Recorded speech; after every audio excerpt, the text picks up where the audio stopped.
ஓம் நமச்சிவாய போற்று. ஜெய் சாய்ராம். சத்குரு சாய்நாதருக்கு முதல்வர். வணக்கம் அன்பு உறவுகளே. உங்கள் எல்லோரையும் சந்தித்து ஒரு குஜராத் யாத்திரை, இதை பஞ்சத்வாரக யாத்திரை அப்படின்னு சொல்லலாம். இதுக்கு நாங்கள் வச்சுருக்கக்கூடிய பேர் என்னன்னு பார்த்தீங்க அப்படின்னாக்கா ஸ்ரீ கிருஷ்ண யாத்ரா.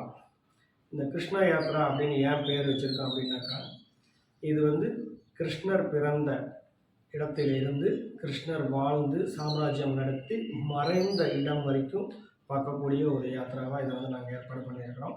அதனால் இதை ஸ்ரீ கிருஷ்ண யாத்ரா அப்படின்னு சொல்லிட்டு இந்த யாத்திரைக்கு நம்ம தலைப்பு கொடுத்துருக்குறோம். இந்த யாத்திரை துவங்கக்கூடிய நாள் என்ன அப்படின்னு பார்த்தீங்கன்னா 6/11/2025 20/11/2025 வரைக்கும் இந்த யாத்திரைக்கான காலம். மொத்தம் 15 நாட்கள் கொண்ட ஒரு மிகப்பெரிய யாத்திரை தான். ஆனால் யாத்திரை நாட்கள் அதிகமாக இருந்தாலும் இது போன்ற அற்புதமான யாத்திரைகளில் பங்கு கொள்வதுங்கிறது உங்களுக்கு எப்போயாவது கிடைக்கக்கூடிய சந்தர்ப்பம். இந்த யாத்திரையில் பார்த்திங்கன்னா பஞ்சத்வாரகை அப்படின்னு சொல்லக்கூடிய 5 துவாரகைகள், கிருஷ்ணர் பிறந்த மதுரா, அப்புறம் 2 ஜோதிர்லிங்கம், அது போக முக்கியமான அரசியல் நிகழ்வுகள் நடைபெற்ற சரித்திர கால இடங்களெல்லாம் நாம் பார்க்க போகிறோம். இந்த யாத்திரையினுடைய கட்டணத்தை முதல்ல நான் சொல்லிவிட்டு அப்புறம் முழு விவரங்களை நான் சொல்வேன் என்னென்ன பார்க்க போகிறோம் அப்படிங்கிறத. இந்த யாத்திரைக்கான கட்டணம் அப்படின்னு பார்த்தீங்கன்னா 30,999 ரூபா. இந்த 30,999 ரூபாய்க்கு நாங்கள் என்ன பண்ணுறோம் அப்படின்னாக்கா, உங்களுக்கு 3 ஏசி ட்ரெயின், போக வர 3 ஏசி ட்ரெயின், அப்புறம் அங்கே தங்குறதுக்கு 2 ஷேரிங் ரூம், 2 பேருக்கு ஒரு ரூம். இது நாங்களாகவே பேசிக்கலாக கொடுத்துட்டோம். ஏன்னா பெரிய யாத்திரை அப்படிங்கிறதுனால நீங்கள் படுக்கிறது ஓய்வு எடுக்கும் போது கொஞ்சம் சௌகரியமாக இருக்கட்டும் அப்படிங்கிறதுனால 2 ஷேரிங் பண்ணிட்டோம். இன்கேஸ் ஒரு வேளை நீங்கள் வரக்கூடிய குடும்பத்தினரே ஒரு 3 பேர் வராங்க, நாங்கள் 3 பேர் ஒரு ரூமில் தங்கிக்கிறோம் அப்படின்னாக்கா, அப்படியான வாய்ப்பு வரும்போது நாங்கள் கணக்கீடு பண்ணிவிட்டு இதில் யாத்திரையில் கட்டணம் குறைப்பு எவ்வளோங்கிறது அப்போதைக்கு சொல்கிறோம். நீங்கள் பதிவு பண்ணும்போது நாங்கள் சொல்கிறோம். இப்போதைக்கான தொகை 30,999 ரூபா இந்த யாத்திரைக்கான கட்டணம். 3 ஷேரிங் 2 ஷேரிங், அதாவது 3 AC room and 2 sharing room அப்படிங்கிறத சென்னை டு சென்னை கட்டணமாக அறிவிச்சிருக்கிறோம். இந்த யாத்திரையில் கலந்துக்கணும்னு இருக்கிறவங்க இன்றிலிருந்தே தொடர்பு கொண்டு உங்கள் தகவல்களை நீங்கள் பெற்றுக்கொண்டு முன்பதிவு செஞ்சுக்கலாம். இந்த ஸ்க்ரீனில் தெரியக்கூடிய இந்த நம்பருக்கு நீங்கள் வாட்ஸ்அப் மூலியமாவோ அல்லது ஃபோனோ பண்ணி நம்ம ஆஃபீஸுக்கு தகவல் கொடுத்தீங்கன்னா அங்கேருந்து உங்களுக்கு இந்த முழு விவர பட்டியலை அனுப்பிச்சி வைப்பாங்க. இந்த முழு விவர பட்டியலை அனுப்பிச்சி வைப்பாங்க. இதில் தெளிவாக எல்லா விவரங்களும் இருக்கும். நீங்கள் இதை படித்து தெரிஞ்சுக்கலாம். இப்போ இந்த இதில் என்ன இருக்குது, என்ன நான் பார்க்க போகிறோம் அப்படிங்கிறத நான் ஓரளவுக்கு விவரமாக சொல்கிறேன், கேட்டுக்கோங்க. இந்த யாத்திரையினுடைய 6/11/2025 அப்படிங்கக்கூடிய அந்த தேதியில் கிளம்பக்கூடியது. சென்னையிலேருந்து கிளம்புறோம். நாம் முதல்ல போகிறது ஆக்ரா போகிறோம். ஆக்ரா போயிட்டு தாஜ்மஹால் பார்க்குறோம். ஏன் ஆக்ரா போயிட்டு தாஜ்மஹால் பார்க்குறோம் அப்படின்னாக்கா, ஒரு சிலர் இந்த மாதிரி புனித யாத்திரைகள் வரும்போது தாஜ்மஹால் வேண்டாம்னு சொல்கிறவங்களும் இருக்கிறீங்க. இருந்தாலும் நிறைய அன்பர்கள் என்னதான் இருந்தாலும் தாஜ்மஹால் ஒரு உலக பாரம்பரிய சின்னம், அது மட்டும் இல்லாமல் உலக புகழ்பெற்ற ஒரு இடமாக ஆகிட்டதுனால அதை பார்க்குறதுல என்னங்க தப்பு அப்படின்னு சொல்லிட்டு கேட்குறதுனால அந்த ஒரு காரணத்துக்காகவும் தாஜ்மஹால் இதில் நம்ம சேர்த்துருக்கோம். தாஜ்மஹாலை பார்த்துட்டு மதுராவில் இருக்கக்கூடிய கிருஷ்ண ஜென்ம பூமி அங்கே போய் பார்க்குறோம். அதாவது கிருஷ்ணர் பிறந்த அந்த ஸ்தலம், அந்த கோயிலை பார்க்குறோம். அதை பார்த்துட்டு அங்கேருந்து நம்ம நேரடியாக ஜெய்ப்பூர் போகிறோம். ஜெய்ப்பூர் போய் தங்கிறோம். ஜெய்ப்பூரில் கோட்டைகள் பார்க்க போகிறோம்.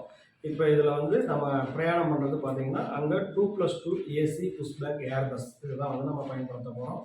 அதனால் உங்களுக்கு ரொம்ப அலுப்பெல்லாம் இருக்காது. 15 நாள் யாத்திரைகள் பண்ணுறோமே அப்படிங்கிற அந்த உடல் களைப்பு இதெல்லாம் இருக்காது. மற்றபடி யாத்திரை வரக்கூடிய நீங்கள் ஓரளவுக்கு உடல் தகுதியோடு இருங்க. ஏன்னா ஒரு சில யாத்திரைகளில் வர்றவங்க சிறிது தூரம் கூட நடக்க முடியாத ஒரு நிலைமையில் இருக்கவங்களாம் வர்றீங்க.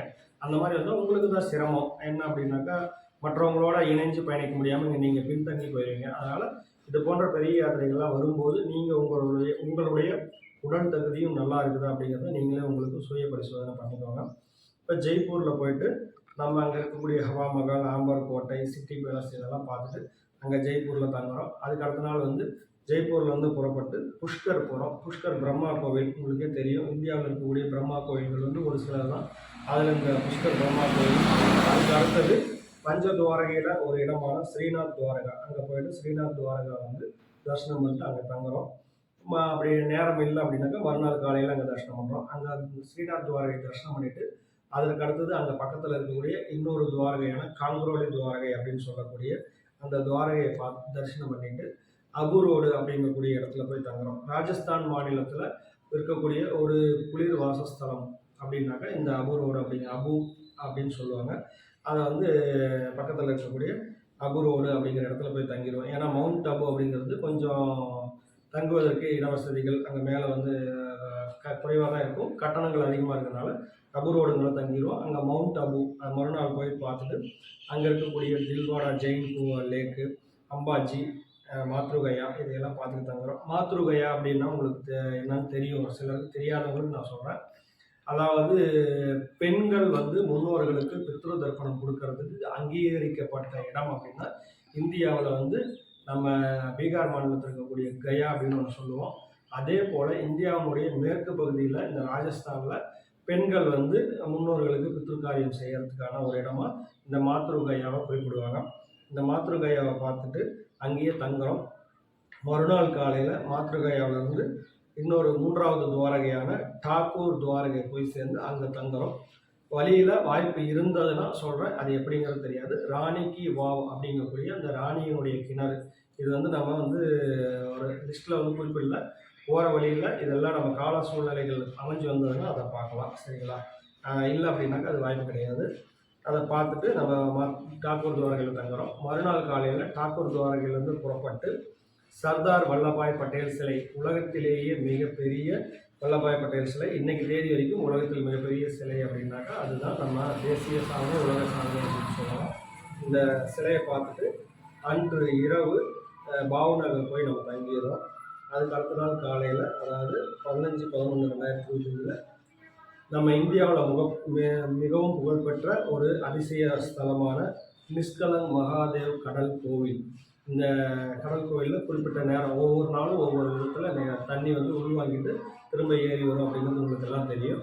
அந்த நிஷ்கலங் மகாதேவ் கோவிலை தரிசனம் பண்ணிவிட்டு அங்கேருந்து சோம்நாத் போய் நம்ம தங்குறோம். சோம்நாத் ஜோதிர்லிங்கம் உங்களுக்கு தெரியும். அப்புறம் சோம்நாத்லேருந்து நம்ம வந்து துவாரகா அதுக்கு அடுத்த நாள் கிளம்புறோம். துவாரகா போகிற வழியில் காந்தி பிறந்த அந்த போர்பந்தரில் இருக்கக்கூடிய அவர் வீட்டை போய் பார்த்துட்டு துவாரகாவுக்கு போயிடுறோம். துவாரகாவில் வாய்ப்பு இருந்ததுன்னா அன்றைக்கே வந்து பேட் துவாரகா நாகேஸ்வரம் பார்க்குறோம். அப்படி இல்லைன்னா மறுநாள் இந்த துவாரகதீஷ் கிருஷ்ணர் கோவில் பேட் துவாரகா, அதாவது கிருஷ்ணருடைய வீடு அல்லது அந்தப்புறம் அப்படி சொல்லலாம், அந்த பேட் துவாரகா பார்த்துட்டு அங்கே பக்கத்தில் இருக்கக்கூடிய நாகேஸ்வர் ஜோதிர்லிங்கம் பார்த்துட்டு நம்ம அகமதாபாத் நோக்கி பயணப்படுறோம். அகமதாபாத் போய் தங்கிட்டு மறுநாள் காலையில் அகமதாபாத்தில் இருக்கக்கூடிய மகாத்மா காந்தி அவர்கள் நடத்தின சபர்மதி ஆசிரமம் தரிசனம் பண்ணிட்டு அங்கே இருக்கக்கூடிய அக்ஷர்தாம் கோவில், உலகத்தில் அக்ஷர்தாம் கோவில்கள் வந்து நிறைய இடங்கள் இருக்குது. அதில் இருக்கக்கூடிய இந்த அக்ஷர்தாம் கோயில் இதுதான் வந்து முதன்மையானது, முதல்ல ஏற்பாடு பண்ணுறது கட்டினது. இந்த அக்ஷர்தாம் கோயில் தரிசனம் பண்ணிட்டு நாம் அதுக்கு பிறகு ரயில் மூலியமாக, அதாவது முதல்ல அதுக்கு அதை பண்ணிவிட்டு ஷாப்பிங் பண்ண போகிறோம். அங்கே இருக்கக்கூடிய லால் தர்வாஜா அப்படிங்கக்கூடிய ஒரு மிகப்பெரிய மார்க்கெட் இருக்குது. அங்கே போய் ஷாப்பிங் பண்ணிவிட்டு நம்ம அன்றைய இரவு அகமதாபாத்லேருந்து ரயில் மூலமாக புறப்படும் சென்னை வந்து சேர்றோம். 20/11 காலையில் சென்னை வந்துடும். சென்னை டு சென்னை போகிறோம் நிகழ்வு இது. இதில் வந்து நம்ம ஏற்கனவே சொன்ன மாதிரி உங்களுக்கு 30,999 கட்டணத்தில் 3 ஏசி போக வர 3 ஏசி ரயிலும் 2 ஷேரிங் ரூமும், அது போக அங்கே உள்ளூர் சுற்றி பார்க்குற பஸ்ஸு, உணவு, அங்கே போய் சேர்ந்த பிறகு உணவு, இதெல்லாம் இதில் அடங்கிடும். உங்களுடைய செலவு அப்படின்னு பார்த்தீங்கன்னா நுழைவு கட்டணங்கள், உள்ளூர் ஆட்டோ, ஜீப் இந்த மாதிரியான கட்டணங்கள், அப்புறம் நம்ம ராஜஸ்தானில் ஏதாவது கோட்டைகள் போகிறது இந்த மாதிரியான இதெல்லாம் இருக்கும் அந்த கட்டணங்கள், அப்புறம் ரயில் பயணத்தில் போக வர உணவு மற்றும் இதர செலவுகள், இதெல்லாம் உங்களோட சேர்ந்தது. இந்த யாத்திரைக்கு வரணும் அப்படின்னாக்கா எவ்வளோ விரைவாக முடியுமோ அவ்வளோ விரைவாக வந்து தொடர்பு கொண்டு முன்பதிவு பண்ணிக்கோங்க. மீண்டும் ஒரு நிகழ்வில் உங்களை எல்லாம் சந்திக்கிறேன். இப்போதைக்கு உங்களிடமிருந்தெல்லாம் விடைபெறுகிறேன். நன்றி, வணக்கம். ஓம் நமச்சிவாய போற்றி. ஜெய் சாய்ராம்.